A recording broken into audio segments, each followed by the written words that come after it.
What is up, everybody? You thought that I was just going to release one episode and just dip for a month? Nah, coming to you live from my parents' house.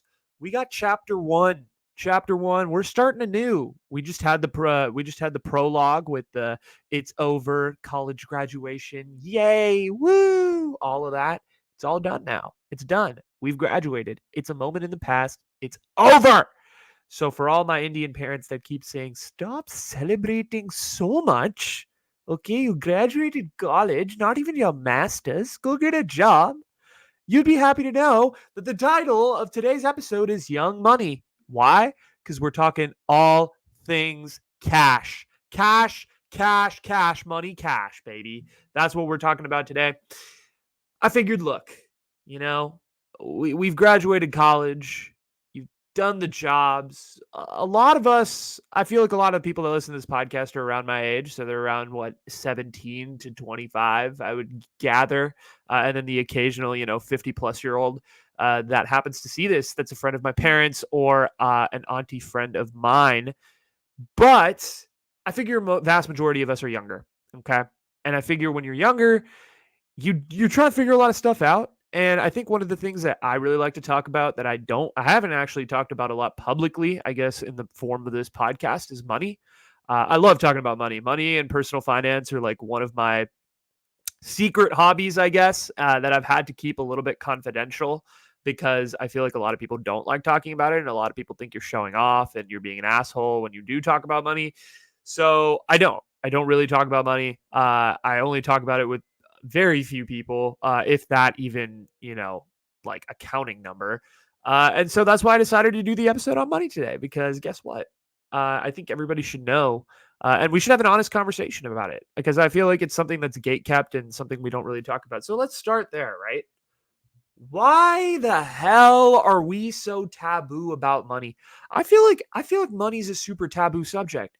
I feel like every time you bring it up, you like it's one of those subjects. It's like politics and religion at the Thanksgiving table, right? Where like people look at you and they're like, when you bring up something, right? It's like if I bring up Vivek Ramaswamy at Christmas dinner, it's like, don't do that. Don't do that, especially in California. Don't do that. But like, I feel like it's the same shit with money. It's like, oh yeah, like I feel like I can never go up to someone and be like, "Hey, bro, how much you make?" Like people are like, "Don't be counting another man's money. That's horrible. That's disgraceful. That's malpractice." Like, dude, like, well, I mean, I was just asking because, like, genuinely, I want to know. Like, I want to know how much money. I don't know. Like, I feel like we've gotten to this point in society where everything is so off limits that, like, what is on limits, right? But like, whatever, fuck it. Why is money so taboo? It's a question that I have been meaning to discuss and talk about, because I think it's something we should all be asking ourselves. It's like, why do we hide so much about money? It's like, if you don't have much, like, whatever. Like, you're still my friend. It's not like you're gonna stop being my friend because you don't have money and you can't go out as much. Or it's like, if you have a lot, it's like, cool, you have a lot of money. Like, that's awesome for you, man. Like, congratulations. Just don't be an asshole about it. But like, we can still be friends, right? And I feel like for so long, like I said, it was so weird to talk about money and how much money you have and this, that, and the other. But like, I feel like with YouTube now and just the internet, like people are starting to talk about it a little bit more. It's like, how much I spent in a week and like how much I spent in a month, or like whatever those videos are. And I get it. Look, for a lot of people, it's insecurity, right? Like money is tied to social status, and it's tied to the way that you're viewed amongst your peer group, amongst your community, all of that stuff. And I feel like but I feel like if there's something that I've learned, it's that, at least, and I'm super young. So like the 55-year-old plus people are listening to this already, and they probably turned it off because they're like, dude, he's talking about money. Like, what the fuck is wrong with him? But like, if there's something I've learned about money personally, it's that, like, I feel like anybody can really do this, and anybody can kind of like not master personal finance, but get better and better at it, and can do these things. Like, it's not that hard. The stuff that people do, the stuff that the wealthier classes of America do in terms of personal finance, is not some like rocket scientist shit. Like, a lot of people can do this. And it's not even, and like, look, I get everybody's in a different financial situation. And I think a lot of what I'm going to talk about today is really related to the fact that like everybody is at such a different step when it comes to money. Like you could be slightly better than most of the population, you could be slightly worse than most of the population. If you're well off, you're not well off. I think every single person who listens to this can actively take steps to become better financial wise and become more financially independent. I mean, there's so many resources out there. You just have to put in the work and the time. But if you do that, I feel like we could all be better off. And here's the thing though, but like that I've noticed at least is like most rich people don't give a shit about you or me or like any of us like normal people, right? Like I feel like rich people like don't share. That's the one thing I've learned. Like they don't share knowledge. They kind of gatekeep. They just sort of like they say a lot of words without really saying it. It's a classic like press conference answer. Like, oh, they like when a quarterback goes up to the podium, it's like, oh, what does this opponent do well? Oh, they fly around on defense. They really play hard. They're a physical team. It's like they're saying something, but it's really saying nothing at all. I feel like rich people are great at that. But like, I feel like now with the internet, information is becoming more democratized. So we could slowly kind of have more information to be shared, and you can kind of take bits and pieces of advice and make it your own, whether it be, related to budgeting, whether it be investing, saving money, what credit cards to get, whatever it is. Like, I feel like it's available. And it's super useful information. I mean, this is kind of how I learned personal finance. I didn't take a class. I'm not a finance major. I certainly am not good at math. So if I could do it, like literally anybody can. And I hope like what I want to get out of this episode is not just me being like, here's how you save money. Here's what credit cards to get. Look at my affiliate link down below if you want $25 back on Robinhood. Fuck that shit. That's not what I'm here to do. I'm frankly not smart enough to be able to do that. What I want to do is talk a little bit about some information, give you some facts. I'm not that educated, so I can't really give you that many facts without sounding like a really bad financial advisor, but also like tell stories and like, kind of have a good time here, because that's the point of this. This isn't supposed to be something where you're stressed, and I don't want people to be stressed. So I'm going to just give my takes, give my stories, have some fun, and we're going to get out of here. So let's do it. Okay. We're going to start this thing off with a hot money take. I think it's important to get the hot takes off, just to stir the pot a little bit, just to make the few people that are still here really aggravated. Okay. And I know this is going to be counterintuitive because you're going to be like, what are you saying? But here's the thing. I don't think that you should, and this is in my experience, maybe I'm wrong, and maybe a lot of people would disagree with this. Don't listen to people who you love about money.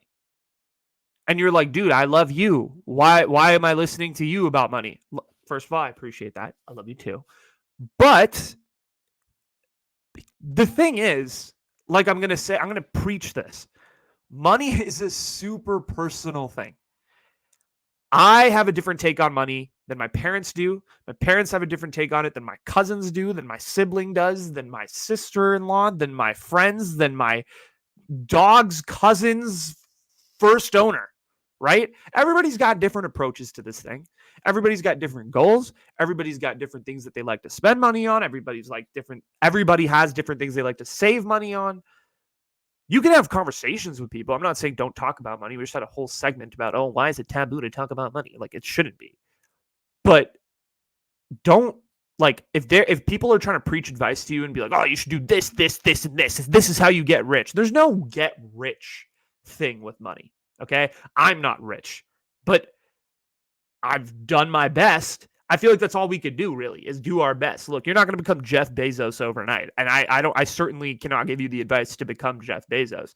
You can have conversations with anybody about money. You can have conversations with masters and PhDs in finance about money, but take them with a grain of salt, right? Even when it comes to my approach, dude, people look at me and they're like, I'm sure there's financial advisors that are tearing their hair out if they were to take a look at my finances and my numbers. They'd be like, dude, what the fuck is wrong with you? I'm sure it's the same thing for everybody. We all have our different approaches. We all got our different ways that we look at these things. And it's a personal journey. And people got their own mindsets. And we got to respect all of that, right? So we got to meet us. I'm going to try to meet you here. That I respect everybody's mindset. Look, if you like to spend a lot of money, it's your money. Go for it. If you like to save all your money, it's your money. Go for it. Not my issue. But the two kind of different mindsets that I've noticed in terms of like why I don't think it works with don't like listening to people you love about money is that I think there's two sort of different approaches. I think there's a spend happy approach, which I think tends to be people who are younger, probably like most of the people that listen to this. And there's more of that save, like I'm operating from an anxious and scared place. So I'm going to continue to save because I have a fear. And so there's a fear mindset. And I am a child of immigrants. I don't know how many people that are listening to this are children of immigrants, but if you're a child of immigrants, your parents probably fall into the latter category of I'm a big saver. If they do spend, that's their prerogative. It's their money. But like a lot, I feel like a lot of them save money, particularly immigrant parents. Um, your friends, though, could be in either. I have friends who are big spend thrifty people who just kind of like see money, see it off, see ya. And I have friends who are operating from that more anxious, scared place. And I'm going to talk about my approach in a second. But the point is, I think it's hard to have conversations with people about money that make sense to either party because everyone's operating from a different place. Everybody's got different amount of money. Everybody's got different amount of savings. Everybody's got different priorities in life. And so I think it's really difficult to find someone who exactly perfectly aligns with your financial goals. I even think spouses sometimes don't necessarily align with financial goals. I think some spouses are different. So there's maybe a save happy person and a spend happy person. Um, and but like my point is like I don't think you should listen to people you love about money, particularly if you're an individual, right? You can have conversations about it, but I don't feel like you should really listen because everybody's got a different approach, everybody's got a different perspective. You obviously have different things you're worried about. They have different shit they're worried about. So just kind of, stick it with a grain of salt. That's what I've noticed. Okay. And I'm calling my parents out here. Like, I love you guys.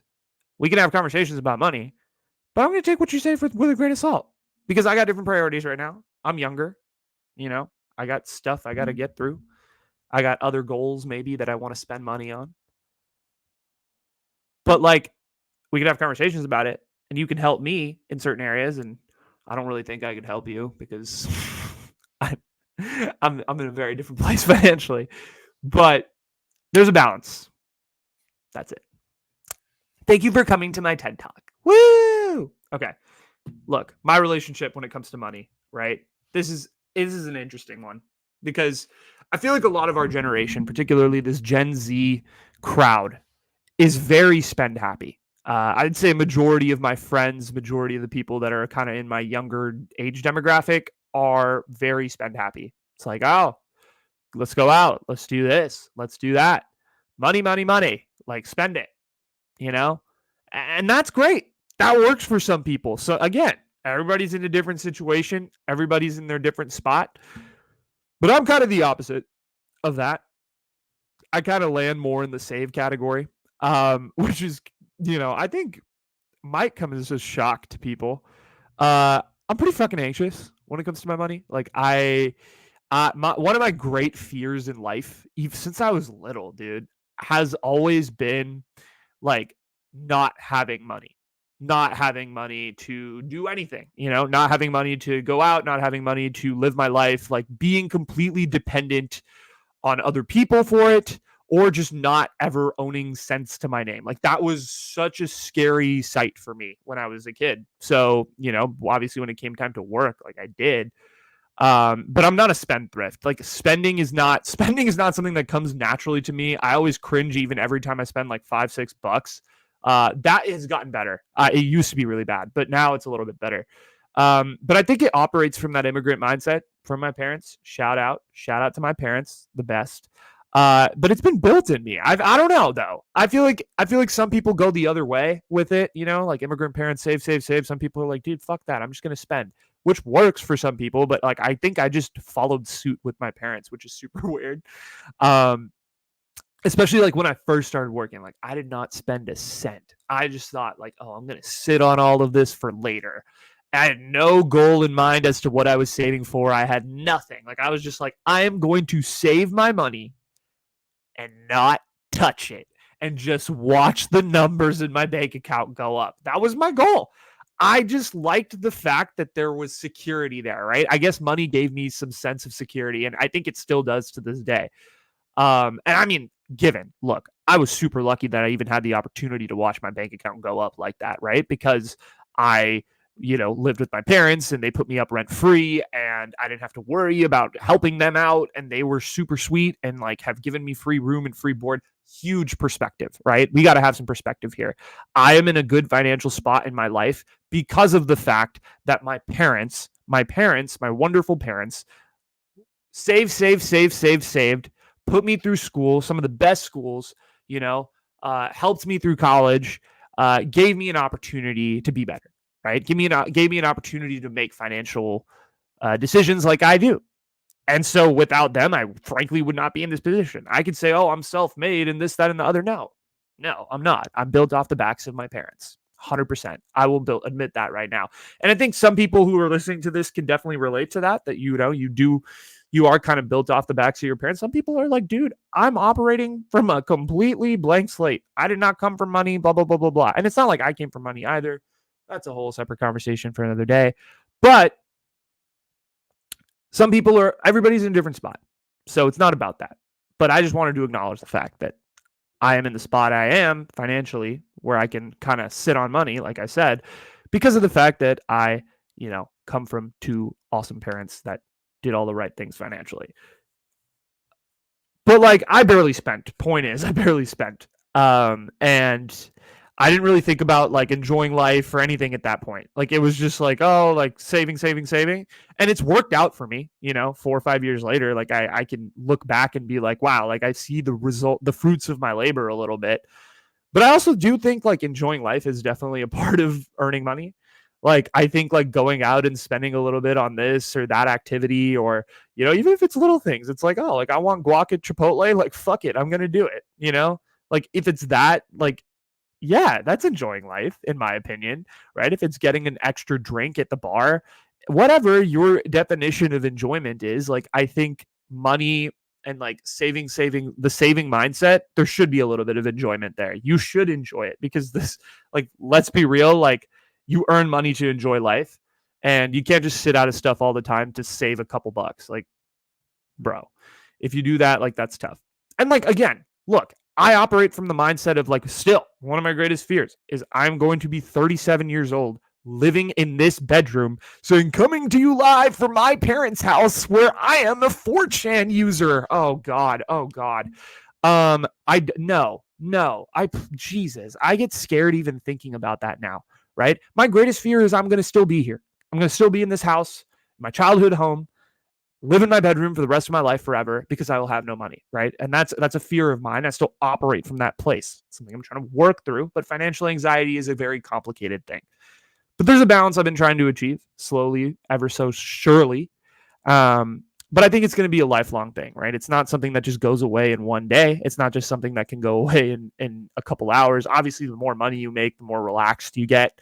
That's something I've kind of noticed within myself is that, oh, like I'm earning this amount. It's like, oh, I don't really have to worry. But there's still kind of, inkling thoughts that cripple into the back of your head and stuff like that. But anyway, that is my personal relationship to money. But here's the thing, right? How do you earn money? You're a young kid, you're 16, you're 17, you're 18. If you're like me, you have the privilege of living with your parents. So you don't necessarily have to worry about rent or any of that stuff. Some people don't. Some people have to actually, some people who are younger at that age, come from really not well off backgrounds and have to worry about surviving. And that's a real issue. But a lot of people have to get jobs. They got to get jobs. And if you're going to see the topic thing at the bottom, it says brainless jobs. That's the title of this segment, right? Brainless is in air quotes. I'm going to talk about it, right? Look, one of the great pieces of advice I could give to any high school kid, any college kid, anybody who's over the age, I think it's 15, at least in California, get a job, get a damn job. Start working as fast, start earning money when you can. Okay. Whether it be babysitting, whether it be selling bubble gum at school, whatever the hell it is that's legal. Okay. We don't advocate for drug dealing on this podcast. Anything that's legal and a legit business operation, go make some money. Go make money. Go flip shit. Go do, go wash cars. Go start a lemonade stand. I'm not kidding. Start earning money as fast as you possibly can. It's the greatest thing you can do, both personally for your own character growth, because you're going to learn a hell of a lot about yourself, but also money wise, because you're going to be looking back in a few years and you're going to be like, damn, like I'm way ahead of my peers. Holy shit. Of course, like I said, everything depends on your financial situation. But I'm presuming you're a middle class kid in the suburbs. And if you are, you should go get a job, because some people get the jobs out of pure necessity and they actually need to like put themselves through school and like, feed themselves. But if you do have that luxury of, living at home and things like that, living with your parents, go get a job, because you're going to sit on that money and it's going to grow, grow, grow. And it's going to be great. But how? Right? When you're 16, you don't have experience. You don't have an undergrad degree. You can't go work in a corporate job after school or anything like that. How do you do it? Well, you get a brainless job, of course, a brainless job, right? Like that's what you do. You go work at the mall. You go work at the burger joint, the pizza place. I can't wait. I'm going to cook this girl. Okay, listen. I was on TikTok like 3 days ago. Okay. And there was this girl, and she seems like a really nice person. I went through her content. She's really working hard to build her media brand and stuff like that. And she's doing great things. Look, she's doing awesome. And if she sees this somehow, hello. I do not mean any offense to you, but you're wrong. Okay. So essentially, she had this TikTok where she was kind of talking about things my Silicon Valley parents did. It was like this: things my Silicon Valley parents did that made me better off. Part 1, right? Or some shit like that.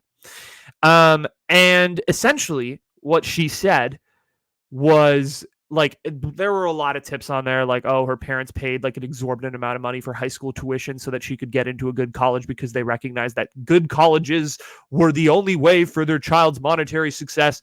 Which, like, Indian parent mindset, number 1. Number 2, I disagree with it, but whatever. This is not the college episode. And then the next tip was essentially, my parents made me get jobs using my brain rather than,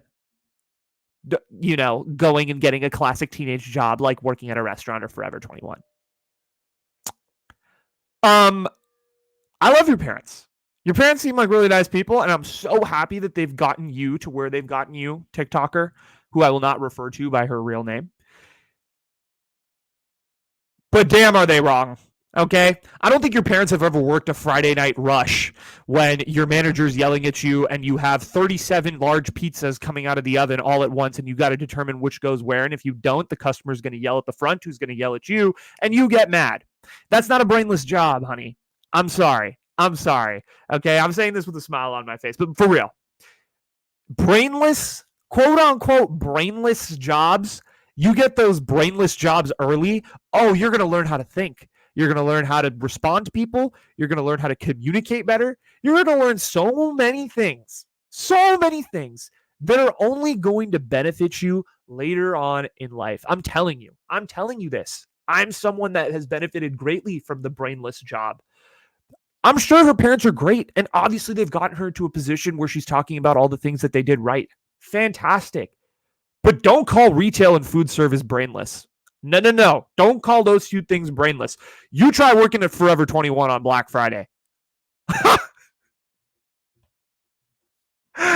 You'd collapse. It's hard. You try working a food service shift. You try working at Starbucks at 8 a.m. on Monday when every single person in corporate America is coming in for their coffee. And tell me you're not using your brain? Tell me you're not using your brain. Tell me. Are you using your brain? Are you using your brain when you have 17 venti chocolate cream cold brews, all of which with specific milk amounts, all of which with specific cream amounts, light ice? Oh, yeah. And don't forget, if Karen doesn't get her fucking sprinkles, oh, you're going to be hearing it from your manager. Don't call this shit brainless, honey. No. Don't say you don't have to use your brain to go work at Forever 21 on Black Friday when there's 50 Karens who are dumping shirts on your cashier counter and asking you to scan it immediately. And now, while your manager's yelling at you to restock the other items on the shelf that are gone.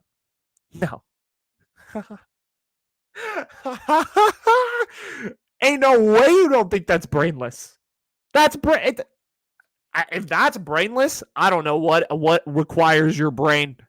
Like, wow, coding from the air-conditioned office of Amazon at 17 years old is just so realistic for people. It's so realistic to earn a living wage off of that. Look, you could be a baller and you could be like a super genius and listening to this and making tons of money. But that's not most of us, okay? My point is, I love this TikToker.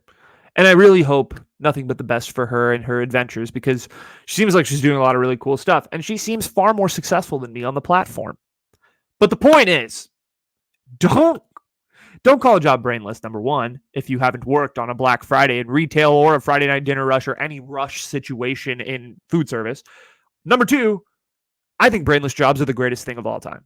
Okay? I highly respect the fact that some people use jobs that are brainless. Okay? Those people use those jobs and they're awesome. And it's hold on. Okay, look. My point is this. Brainless jobs are some of the greatest things that you can do for yourself. Why? Because they teach you all sorts of character. I've been there. I've done it. And when shit gets crazy, you can see how you perform in pressure. Okay? And it's not going to be pretty. The first couple times, you're probably going to want to go home, sit on your bed, and cry. Because that's really what's going to happen, especially if you work a really fast-paced fast food job in the restaurant business or in the restaurant business as a line cook, whatever, right? You're going to want to go home and just be like, fuck, I can't do anything. But you're going to get better and you're going to get better and you're going to keep getting better and you're going to keep getting better. And those brainless, the quote unquote brainless jobs, the ones that don't require a brain, even the ones working at Forever 21, you're going to go through your first rush. You're going to go through your first rush of teenage girls at the counter and you're going to want to cry. Because you're going to be like, how the fuck do I do this on a daily basis? But you're going to get better and you're going to get better and you're going to get better. And by the time the Black Friday rush or by the time the craziest restaurant rush you've ever seen in your life comes around, you're going to be fucking ready for it and you're going to kill it. And there's no better feeling than killing a rush. I'm telling you, it's like gambling. It's like gambling. It's like being high. It's like being drunk. It's crazy. It feels amazing. It's incredible. So yeah, that's how I feel about brainless jobs. And I think everybody should get them. Okay? I think everybody at a certain age should get them. Look, some people use those quote unquote jobs that don't require a brain to make a living. And I think for this poor TikToker who really was trying to say something very profound about her parents, I think her and her parents look terrible in this situation. I'm sorry, guys. I have to disagree with you. Okay? I have to. You really got me going there. But I'm sure you're doing great. And you have many more followers than I do on the app. So clearly you're doing something right. But don't talk shit about my brainless jobs. Otherwise, I'm coming after you. And there's a whole host of people that can as well.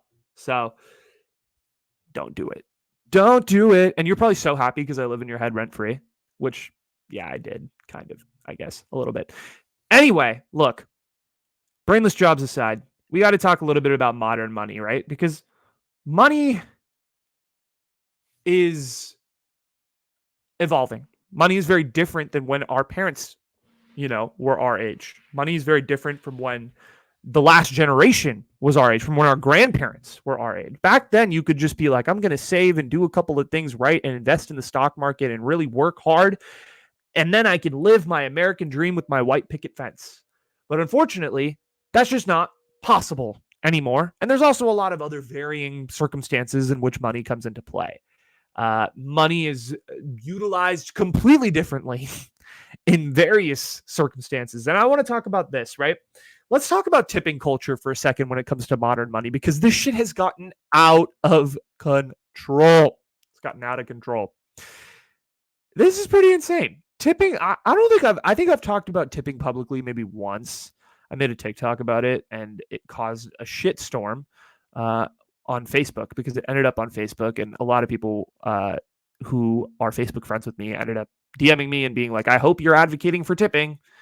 But let's get into it. So I was at brunch the other day, right? I was at a brunch. It's a pretty nice place. Nothing crazy. It wasn't like a $3, $4 sign place on Yelp. It was like one or two. It's a nice spot. It's solid. It's a good spot. The food was good. I was enjoying myself. I got a vanilla latte. I treated myself. Look at it, Nuge. Flexing. Anyway, look, we're at brunch. I get the bill. Okay? Everyone's going Venmo, but I get the bill. And I'm going to pay the bill. And I click the tip, and obviously the tip screen comes out before you can sign for the actual total. The tip screen's options. You want to hear this? This shit is ridiculous. 20%, 23%, 25%, and 35%. Who the fuck do you think I am to tip at least 20%? When at a sit-down restaurant is tipping 20% like the new norm now? Or is that the society we live in? I grew up in a society where you could tip 10 to 15% and be totally freaking fine. Okay? And look, those were the custom buttons, right? The 20, 22, 25, 30. I had to like scroll all the way to the bottom to find the custom tip button, calculate it in front of the waiter what 15% was, and tip 15 freaking percent. Like it wasn't even a really nice bougie brunch place. It's $1 to $2 signs, okay? Tops. It's pretty affordable. But we're now looking at 20 to 30% as the default. This is where our society is at right now. We're tipping 20 to 30% as a default. It's gotten out of control. What are we doing here? Like, why can't we just pay the waiters a decent amount of money so that I don't have to tip 20 to 30%? And I've been in their position, dude. I have been a food service worker. So don't tell me that, oh, I'm being privileged and I can't relate and blah, blah, blah. Like, I know what it is to not get tips because I never, oh, dude, the tips were another story. But 20 to 30, like, why is 20% the default? Like, dude, I don't know.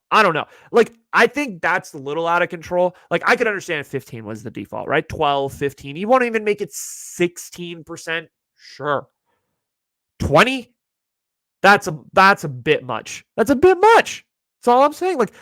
Like also though, like, what the fuck? Like, can we all really afford to tip 20% everywhere we go? Like, I'm 23 years old. I'm fresh out of college. I don't have a job right now. I want to sometimes go out and enjoy a meal with my friends. A nice brunch. Not at fucking La Fondue. Not at some crazy nice restaurant that's got 3 Michelin stars. I can understand you'd have to tip 25, 30% there.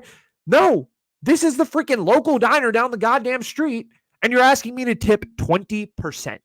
20% makes no sense. Like, I can't afford that. Okay, I might as well not go out then. Fantastic. Back to not enjoying life because people are going to shit on me for that. But I don't care. I can't tip 20% everywhere I go. Look, my cardinal rule, simple. I don't go to really, really, really, really, really nice restaurants unless it's an occasion or I have my parents' credit card. Okay, that made me sound very like mommy and daddy's boy.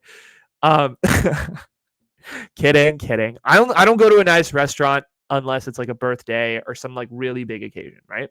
But when I go to like the kind of like sit down places, but they're not like nice sit down places, I feel like there's a distinction there. I tip 10 to 15%. Okay. I think that's fair. Coffee shops, if I'm feeling it, I'll tip $1 to $2.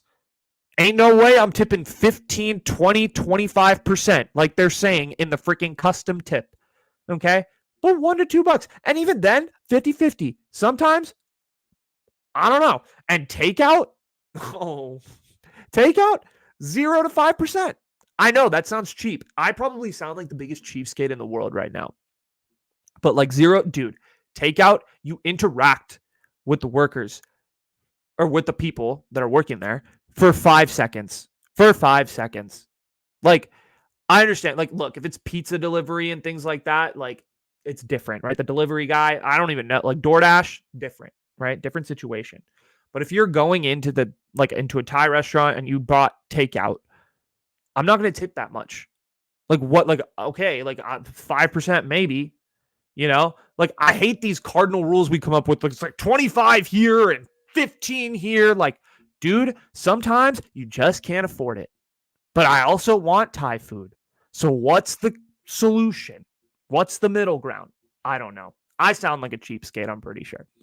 But call me cheap because I don't care.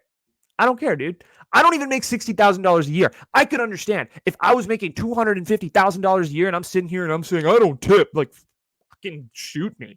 I agree. Like, Big Cat on Barstool had a whole conversation about tipping and how he was like, I don't really like tipping all that much anymore. You know, it's a little bit too much. And I'm like, dude, you make $300,000 a year. You can go tip at Buffalo Wild Wings or whatever establishment that you eat at.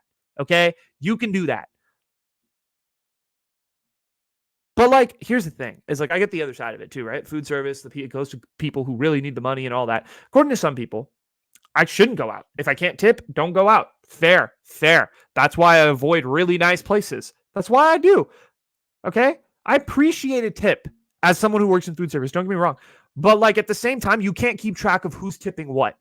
Okay, and so you kind of just like end up with your tips at the end of the month, and it's like, oh, they were higher this month, they were lower this month. Okay, cool. All I'm asking, you can like, and look, everybody's got their own tipping rules. I guess mine are a little bit out there, but like, don't be, dude, the pizza place I used to work, okay, there were these, like, I understand why people are mean to Indian uncles, right? You know, that I get the cheap part of it because I've seen ridiculously cheap tipping, okay? Like, I would almost rather these people not tip than tip at all. We had this one customer, okay? I'm just going to come up with a random name, Krishna, right? Krishna would come in, get his pizza, leave. Krishna would tip.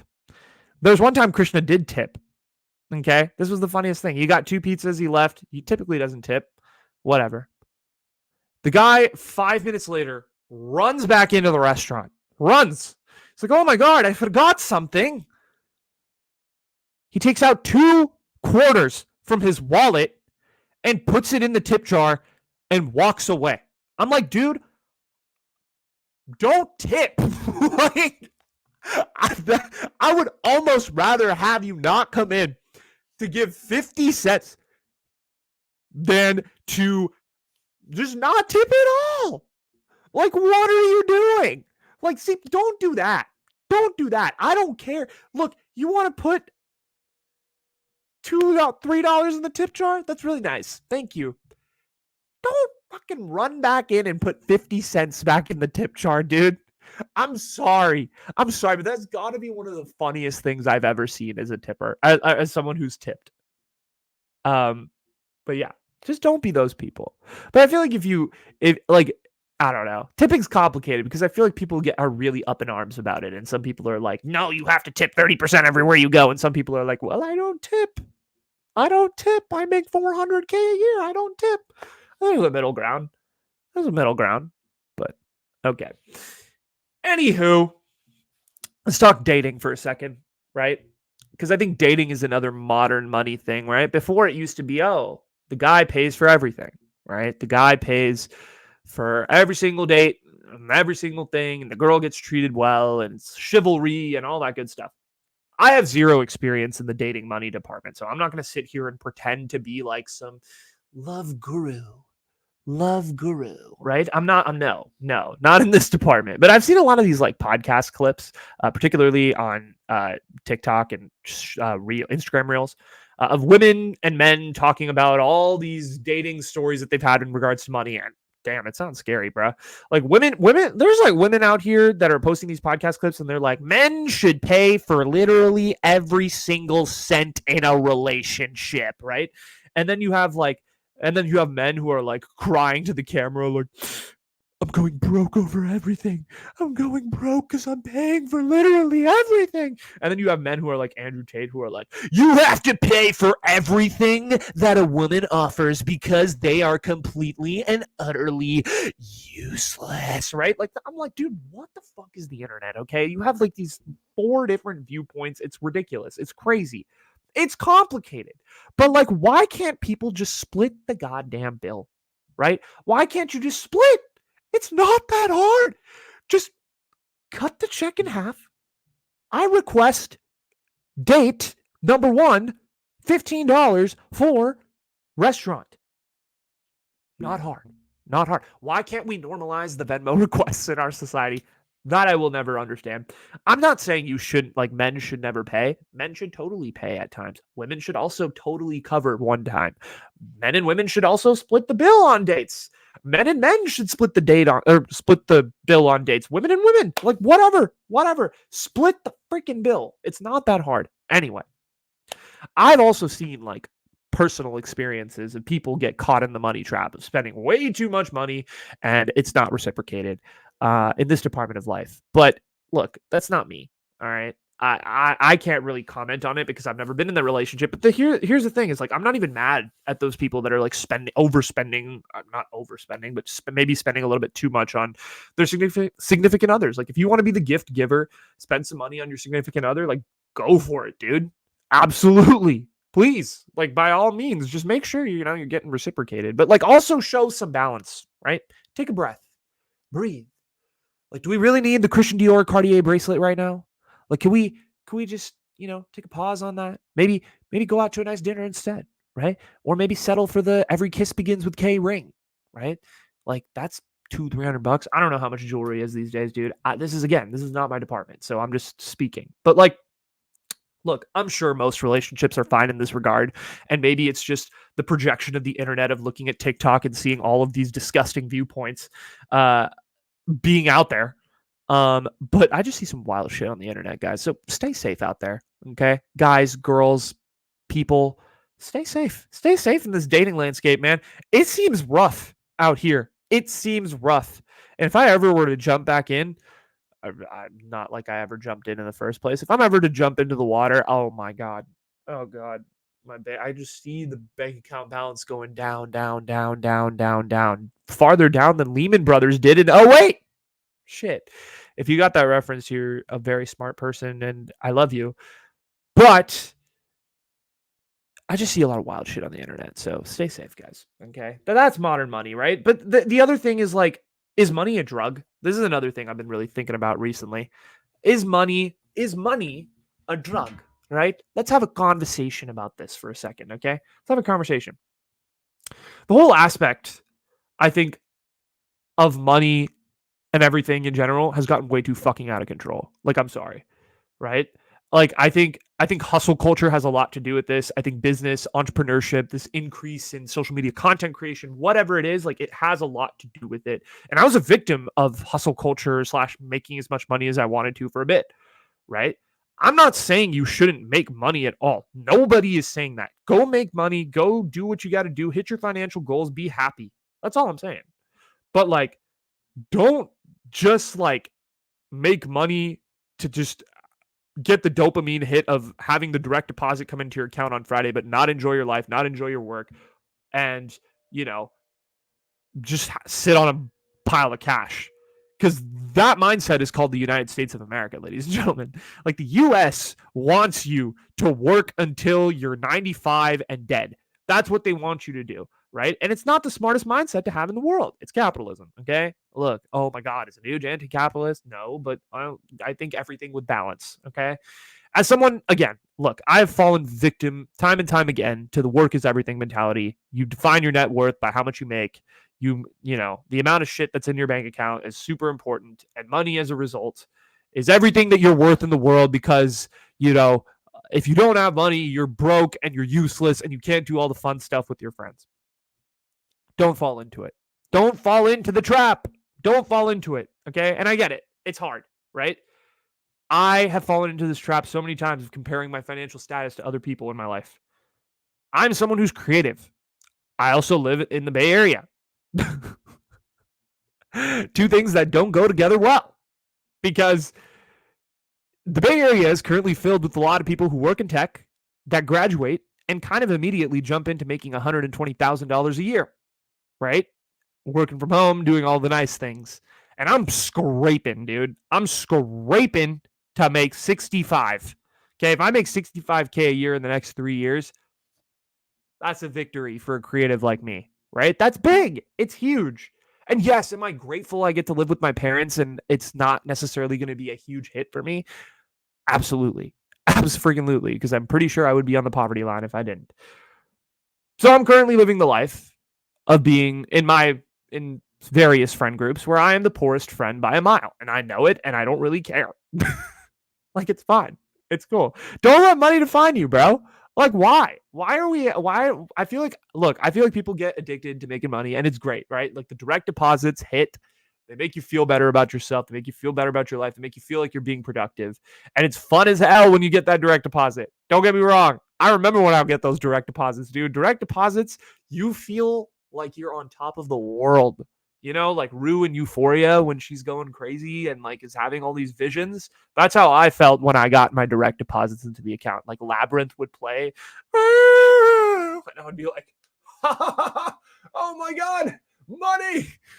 No, not really, but it feels amazing. It does feel great. But don't make it your life. Okay, that's the advice I have. Don't make it your life. You're gonna be way happier in the long run if you don't make it your life and you do what you love and you be with people you love and you do what your heart desires. What your heart desires, not what the green desires. Anyway, okay, maybe that was a bit much.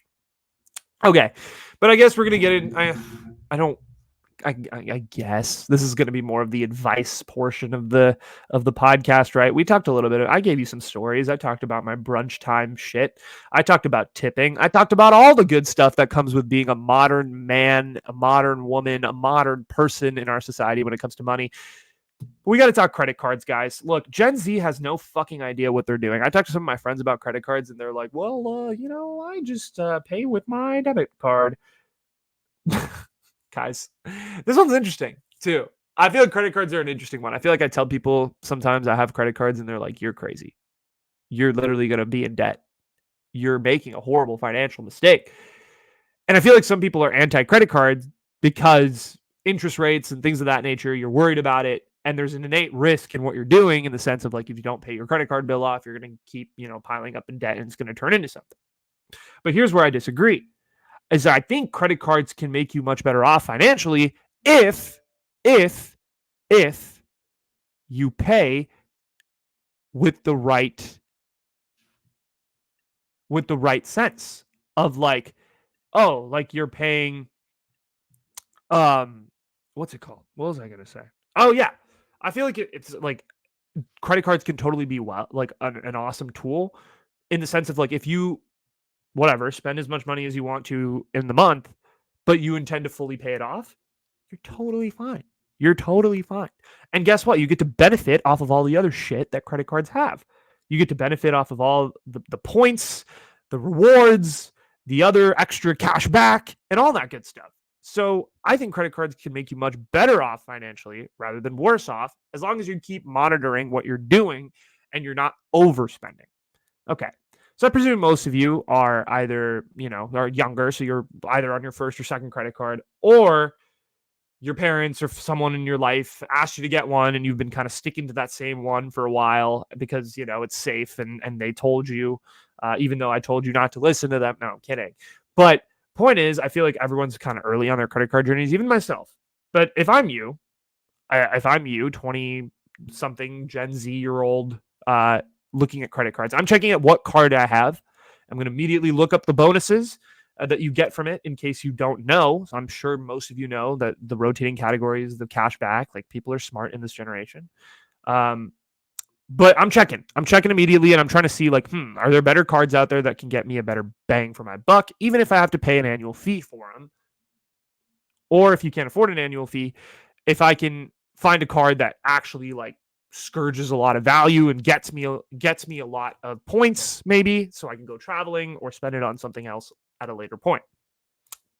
But let me explain to you my credit card path so far, because it's essentially looked like this, right? I've had the Discover It student card for a while, which is 5%.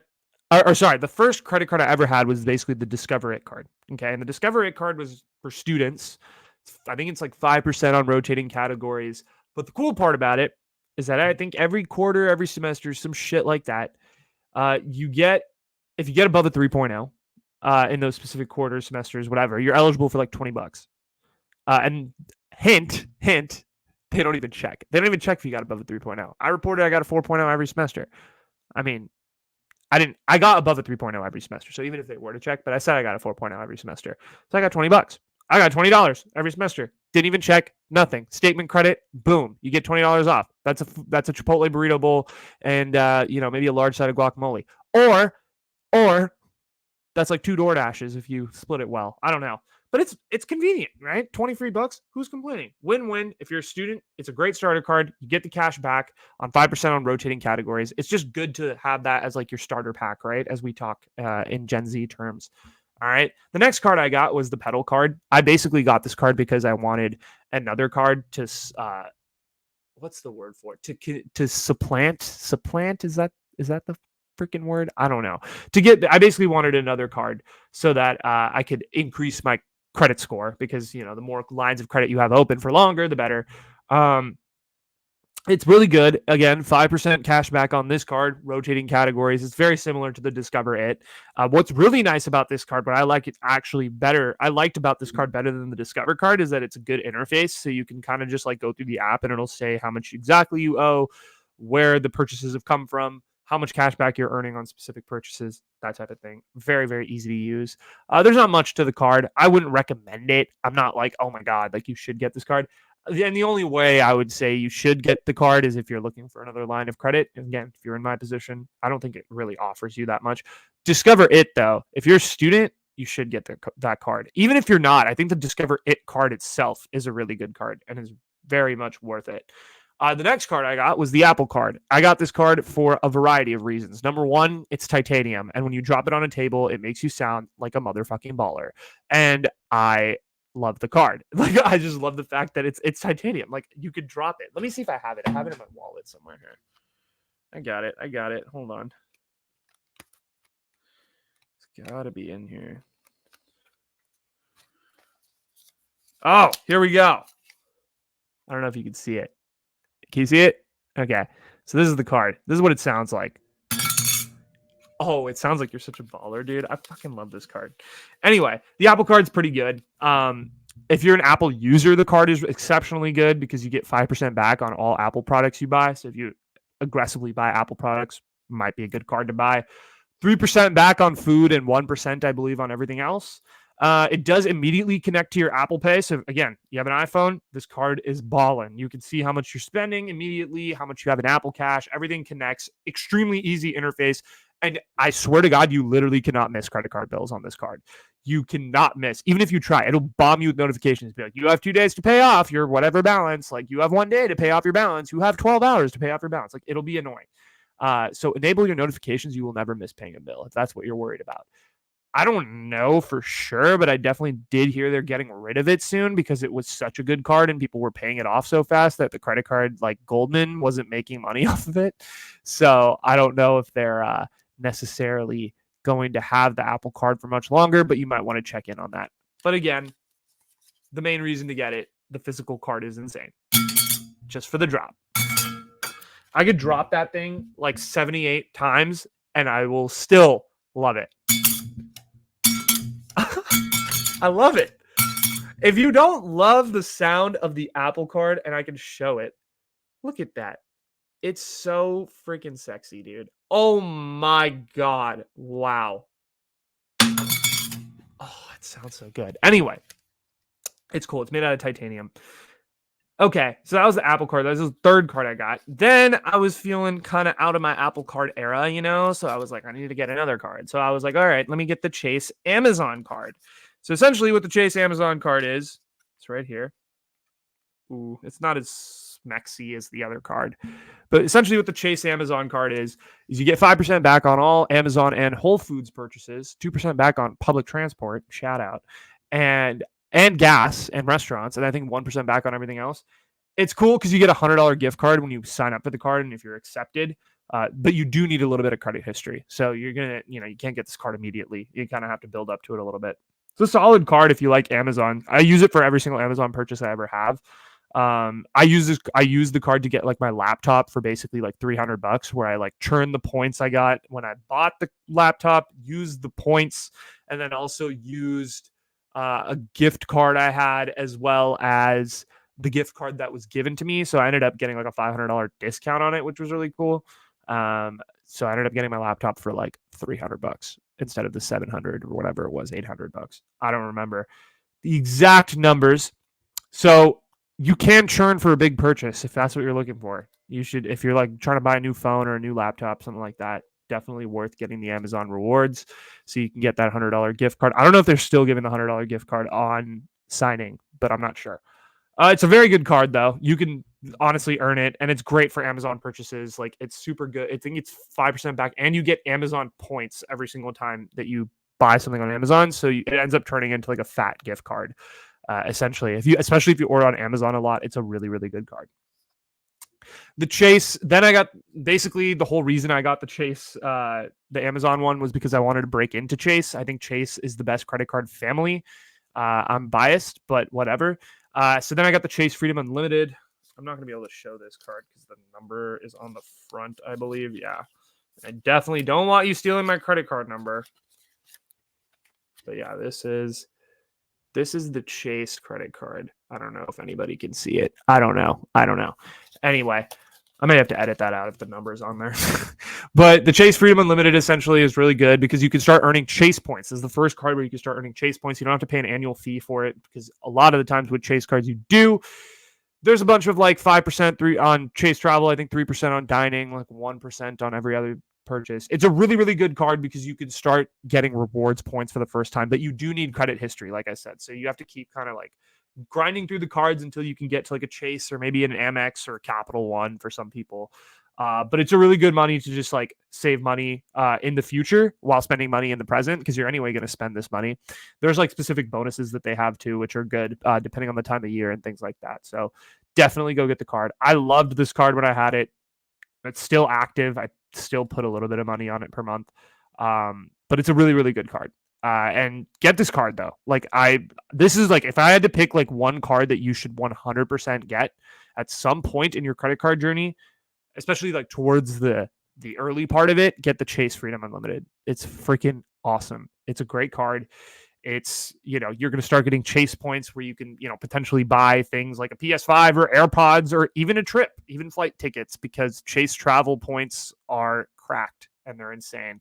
I had to apply for this card like 6 times though. It took me a while to get it. So I had to earn it. And then the last card, which is my current card that I have right now. Yes, sir. Oh, look at her. She looks so good. Chase Sapphire Preferred. Yes, I decided to ball out and I was like, fuck it. I'm going to get a card with the annual fee. So I pay like $95 a year for it. But it has so many benefits because you get the $95 back essentially, right? You get like, I think I get Dash Pass. I get Instacart Plus. I get a $50 hotel credit every year. Just various things. I can't remember everything off the top of my head. You get 5x points on Lyft. I think you get Lyft Pink too for free. Yeah, all that shit for free right there. That's already $99. Anything booked in Chase Travel is like 5x points, I believe. So it's a really, really good card. You end up basically getting all your money back, even if you don't use any of it. It's just nice stuff to have. I think it's worth it. Your point value goes up. Like the Freedom Unlimited, you get like a base value of points. But as you go up in the Chase kind of like paid card family, you start earning more and more on every point. And the Chase Sapphire Preferred is a fantastic card. It's a really, really good card. So I highly recommend anybody who's like kind of at my level where it's like you're not rich, but you're not like broke. Get this card. It's probably worth it for you. You're going to start earning Chase travel points. And I'm sure if you're younger, you probably want to travel. So it's just a good card to have in general. But that's my credit card journey, right? So it's like, that's very specific to your boy. All right. It's not necessarily like, just me, or sorry, it's not necessarily like just, like that's the way to go and the only way to go. Like there's so many different ways. People have their own journeys. But the other cards I have heard really good things about are City Double Cash, where it's like you get, I think, 5% back on a lot of different categories. Capital One Saver is a really good card. The Amex, if you get into the Amex, I have my hesitations about Amex, and that's a whole separate other personal finance topic for another day, and probably not on this podcast.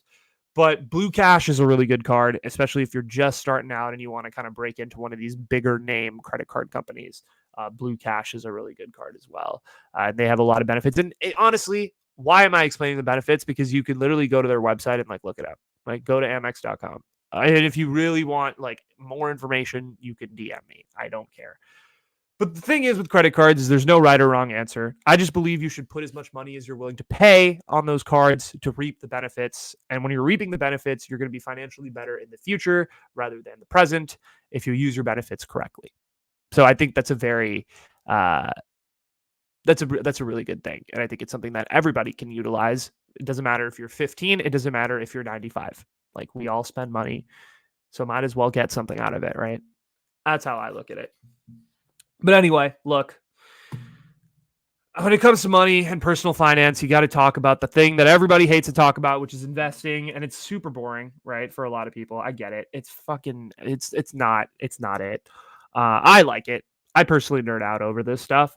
And this is another way, kind of aspect of money, I guess, for lack of a better word, that's really, really subjective. It's super different for everybody, right? I'm pretty sure the way I invest is super, would make finance bros everywhere just be like, you're an idiot. You're fucking stupid. And experts would be like, wow, I've never seen a worse investment profile than Anuj Changavi, right? I totally understand. And I'm not into the numbers. I don't look at EP ratio. I don't look at fucking dividend yield. Sometimes I do look at dividend yield. I don't look at 52-week high, 52-week low. I'm not looking at fucking trends and all that shit. I kind of wing it. That's my investment strategy. I sort of wing it and kind of see where it goes, but it's educated winging it, right? It's doing a couple things of research and being like, oh, this seems smart. I'm going to do it. Fuck it. Right. And I also kind of tend to listen in to what my friends are doing. And then I ask my smarter family members questions, and then take their advice and kind of apply it to my own investing. Also, though, you should take investing advice with a grain of salt, because investing is a very personal thing as well. And everybody's got their own perspective and their own approach and opinion on the matter. So don't just go and take their word for gold. Even mine, even though you may love me, it's okay. But in the case that people care, I will kind of highlight some of the things that I believe to be important in an investment strategy. The way I kind of look at investing is I look at it like, okay, I want to have money for the far future. I want to have money for the near future. And I want to have money tucked away in case literally everything in my life goes wrong and I need to break glass for emergency, right? So those are the kind of the three categories I have. And then I want to have money that I am kind of trying to get a little bit of, not a little bit, but kind of trying to grow a little bit, and just kind of have that stashed away. So the first account I have is called a Roth IRA. And essentially, I was told actually my senior year of high school, whatever you do, get a Roth IRA. Get a Roth IRA when you get your first paycheck. And essentially why I have this is because this is my money for the far future. So this is for 60 plus, retirement, dying, the kids, college fund, all that shit. It's for them, right? That's for the far future. And basically, what's good about this is you can contribute $6,500 tax-free dollars to this account if you're under 50, and if you're $7,500 if you happen to be an uncle that doesn't have this whole thing figured out and that's listening to this right now, who's above the age of 50. But basically, when you're 60 or older, you could pull out all the money that you've kept in this account. Theoretically, you would have started young, maybe 18, 19, 20, even now, 23 is cool. And it compounds. And so theoretically, you would have a good nest egg that you could withdraw from this account tax-free and keep all the gains that you earn. I contribute a very small amount every month just to make sure that there's something there for potentially / if I can ever retire, because let's be real, we live in a society where that's becoming ever more impossible. I also do have a Robinhood. Okay, hold on. So that was the Roth IRA, right? That's through Fidelity. Well, it can be through Vanguard and a variety of different other investment things. I personally use Fidelity. I think Fidelity is pretty easy to use. It's not a hard thing at all. Okay, there's also Robinhood. So my Robinhood, and I know 50 people left the chat when they heard that. They're like, dude, you have a Robinhood? You're a fucking idiot. Yes, I'm a millennial investor. I am a finance bro. That is who I am. Okay, but Robinhood is essentially where I keep my normal investments. That's for the near future, right? House, car, wedding, me? Engagement ring? What? No way. No way. No. Wrong person. Anyway, any big purchases that may be upcoming in the near future for me? Wedding and engagement ring, not happening. Sorry, mom. Okay. But basically, I treat my Robinhood pretty aggressively and invest in a lot of different stocks that I like. So if there's like a specific stock that I'm looking at and I'm like, this is really smart. I want to do this. I'm going to dump money into there. In my Roth IRA, where I put my money into is index funds. So Fidelity has various index funds. They have something called FISROX, Fizzlix, a couple of other things, but FISROX essentially is like investing in the S&P 500, and Fizzlix is basically investing in the S&P 500 plus a few international stocks as well. But that's for Fidelity only specifically. For Robinhood, what I do is I park my money into various blue chip stocks, various speculative stocks, aggressive stocks, whatever. It's kind of like my playground in terms of investing. But if you don't want to do that, park your money in ETFs. ETFs are like kind of more aggressive index funds in the sense that they are usually catered to a particular sector. And there's a lot of information out there that can help you. Particular ones I invest in are like ARK. The ARK company is headed by this woman, Kathy Wood, who's a billionaire and who knows what she's doing. But you should look up more information on ETFs if you kind of want to find out more, because I am not the right person to talk to for that. And I couldn't articulate it well, like a financial advisor maybe could, or Graham Stephan, Andre J. That's the other thing. You want to learn more about this shit, ETFs, index funds, all of that? I'll give you YouTubers right now. Graham Stephan, Andre Jick, Humphrey Yang, Charlie Chang's pretty good. Matthew Huo, I don't know if he's still active on Personal Finance YouTube, but Personal Finance YouTube can do a much better job with breaking all of this shit down than I can. I can only tell stories and make jokes about this shit. So that's what I'm going to do. You don't have to use Robinhood. Look, there's various other platforms out there, right? There's E-Trade. I think you could also use Fidelity for like a normal platform. There's like various other ones too, where you can actually just invest stocks. I think there's just various amounts. But the reason I use Robinhood is because number one, it's super easy to use. The app is free.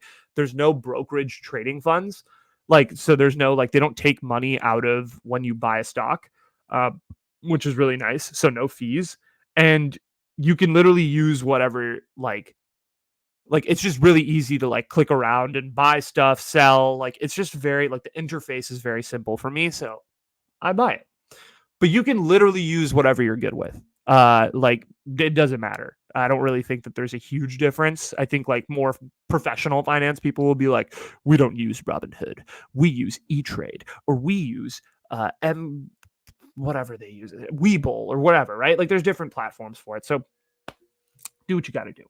Okay. The next part I want to talk about is Coinbase. Yes, I am a crypto bro. That is all I'm going to say regarding this topic. No, I'm kidding. But basically my strategy for cryptocurrency, because Coinbase is cryptocurrency, has just been building a very slow but steady approach. I think I put $10 a week into Bitcoin, $10 a week into Ethereum, so it ends up being $100 a month. No, that's bad math. It's $80 a month, you idiot. Yeah, $80 a month. And over time it adds up, and the growth has been pretty good. I also just believe in the future of crypto. So that's why I'm kind of just slowly building it up. I'm not aggressively dumping in money, but just kind of slow but steady, kind of dipping my toe in the water a little bit. I've also started getting into some speculative crypto. I would not recommend you do that. I would recommend you stay with Bitcoin and Ethereum. Those are kind of the two safe ones right now. Don't get into Shiba Inu and dump a shit ton of money in Dogecoin or any of that, unless you know your shit around this, and then go do what you got to do. But I wouldn't recommend it if you're a beginner. I just figured that crypto is going to be a part of our future with blockchain and AI and things like that, and the metaverse as well. So might as well get in on the ground floor. You can't lose that bad, in my opinion, with crypto. That bad. You could lose. We could lose, but I don't think I'm going to go dead broke because of crypto. So it's being educated with your gamble here. Okay. And the last thing I have is my in case of emergency, please break glass, is my YOTA, which is my high yield savings account. And essentially what this is it's my rainy day in case of emergency, break this shit, parachute, everything, the worst case scenario plan that I've been slowly but surely building, right? I think I I think I put in a decent amount of money per month.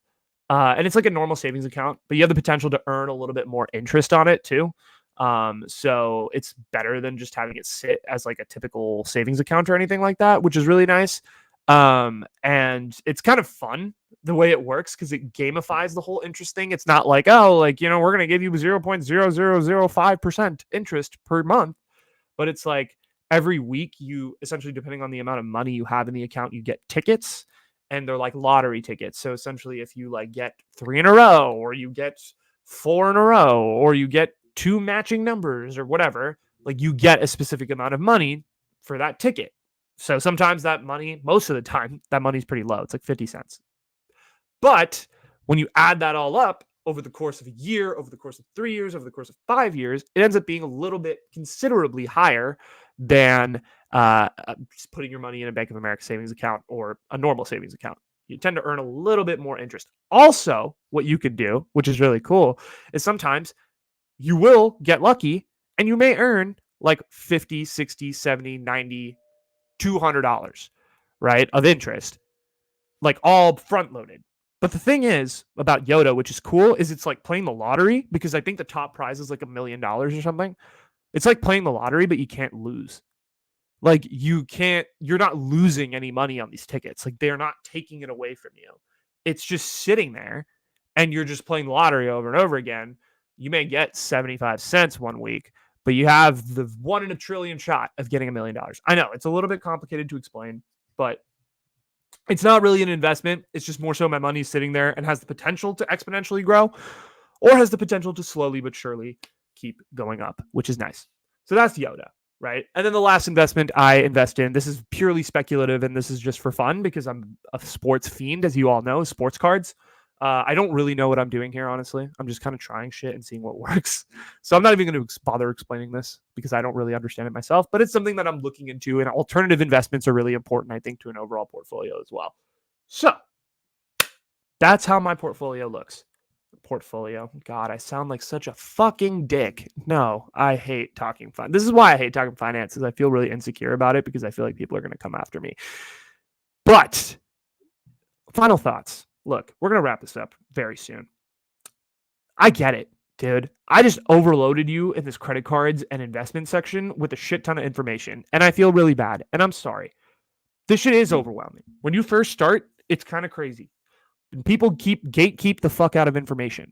No one's going to give you a straight answer with this stuff. Even the YouTubers, sometimes they gatekeep. They don't really give you information. I'm not rich. I am not wealthy in any way, shape, or form. But I will try to help. And I think that's important. I think there are some people that do actually do a good job of not gatekeeping. But I geek out over this stuff. So I, have fun watching the videos and like learning and growing my money and trying to like build different portfolios and listening to what people are saying in regards to specific stuff. And it's kind of a big deal to me. As I mentioned earlier, I have severe financial anxiety. And so as a result, I try to, do my best with this type of stuff. My other piece of advice is don't get intimidated. Okay. You're never too young to start. Even if you're like 15, 16, 17, put a few bucks, $20 into Robinhood. Play around. Have fun. You never know, right? And keep adding up and keep adding up and keep doing it. And if you do it the right way, I promise your money is going to grow and you're going to be a much happy camper when you're, 23 and unemployed like myself. All right. So don't get intimidated. The younger, the better in terms of starting. And a lot of it is really figuring this out on your own. It's figuring out what you prioritize, what you like, what you don't like. But with the internet, you can do that much easier, which is really, really nice. So you might be asking, like, where does one start with this, right? My thing is start by doing the little things, right? Like, where does one start with saving money? Right? So my best piece of advice, this isn't even advice. I fucking hate preaching this shit. But from what I've learned, it's start with very little things. Okay. Cut the going out to eat from 5 times a week to 3 times. I think that's an easy thing, right? Maybe coffee, you go once a week, not 4 times. That's a really hard thing for me personally because I love coffee and I love going out to coffee. So it's difficult to not go out at least 2-3 times a week, but it adds up if you don't. So there you go. That right there could help you. It could help you. It could solve, it's not going to solve all your problems, but it'll solve a part of it, right? I think. And the next step is building on it with obviously credit cards, investments, the whole shebang. Um, and the last thing I'm gonna say is just because I like money doesn't mean you have to. Like, as a society, like, look, I agree. Like, money's important, and obviously everybody wants cash. Like, I'm not like, who doesn't want money? Like, at least a little bit. Um, but I think we need to be better with judging people who don't have it, and judging people who do have it, and just like learning to be happy, and not using it as a defining factor of things. I think that's super important, and it's something that I am trying to do as well, in the sense of like I people are at different spots, and you can't just necessarily sit here and be like, oh my god, like this person is better than me with money, or this person is worse than me with money, or whatever. Right? We're all at different spots. Let's respect that we're at different spots. Let's not be taboo, and let's try to help each other out and build up. Sound good? All right. That's all I have. That is the episode. Thank you so much for tuning in if you made it this far. Check me out on socials if you care. Instagram, Facebook, Twitter, all on the links. Anything else? Not too much. More episodes are going to be coming soon. I'm excited to produce more content for you guys. I hope this episode was fun. I know it was about money, and a lot of people find money to be really boring, but I find it to be something that's kind of universal, and everybody's kind of dealing with it in their own way, shape, and form. So I figured I might as well talk about it in this episode. But follow me on socials, link down below. More episodes are going to be coming out. Make sure you hit the like button if you're on YouTube. If you're on Spotify, hit the follow button. You know the deal. Changavishow's back, baby. We're back for a little bit. We're going to have fun making these episodes. There's going to be episodes that are all over the place. This is chapter 1. I just did an episode about money because I, frankly, am going through my financial anxiety bout, and I figured that this episode would help me feel better about myself by talking about all the things that I've done right, because I am the fucking GOAT. No, I'm kidding. But anyway, thank you so much for tuning in. Much appreciated. I hope you got something out of this episode. I hope this was fun. I hope this was entertaining. And, yeah, that's all I have. Appreciate you. And we'll see you for chapter 2 at some point. I don't even know what chapter 2 is going to be about. You just have to pay attention to the story. All right. That's all I got. Thank you guys so much. Appreciate all of you. Peace.